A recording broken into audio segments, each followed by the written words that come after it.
की शांति। एक किसान था। एक बार एक किसान की घड़ी कहीं खो गई। वैसे तो घड़ी कीमती नहीं थी, पर किसान उससे भावनात्मक रूप से जुड़ा हुआ था और किसी भी तरह उसे वापस पाना चाहता था। उसने खुद भी घड़ी खोजने का बहुत प्रयास किया, कभी कमरे में खोजता तो कभी बाड़े में तो कभी अनाज के ढेर में, पर तमाम कोशिशों के बाद भी घड़ी नहीं मिली। उसने निश्चय किया कि वो इस काम में बच्चों की मदद लेगा और उसने आवाज लगाई, सुनो बच्चों, तुम में से जो कोई भी मेरी खोई घड़ी खोज देगा उसे मैं इनाम दूंगा। फिर क्या था, सभी बच्चे जोर शोर से इस काम में लग गए। वे हर जगह की छानबीन करने लगे, ऊपर नीचे बाहर आंगन में हर जगह, पर घंटों बीत जाने पर भी घड़ी नहीं मिली।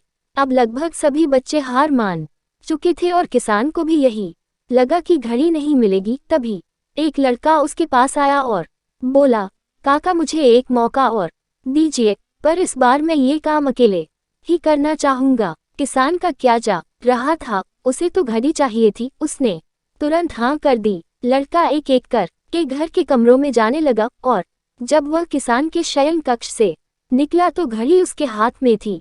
किसान घड़ी देख प्रसन्न हो गया और हैरानी से पूछा, बेटा कहाँ थी ये घड़ी, और जहाँ हम सभी असफल हो गए तुमने इसे कैसे ढूंढ निकाला?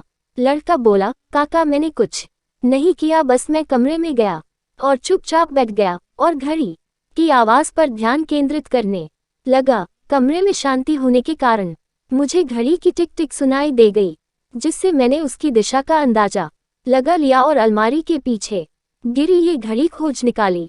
मित्रों, जिस तरह कमरे की शांति घड़ी ढूंढने में मददगार साबित हुई, उसी प्रकार मन की शांति हमें जिंदगी की जरूरी चीजें समझने में मददगार होती है। हर दिन हमें अपने लिए थोड़ा वक्त निकालना चाहिए, जिसमें हम बिल्कुल अकेले हों, जिसमें हम शांति से बैठकर खुद से बात कर सकें और अपने भीतर की आवाज को सुन सकें।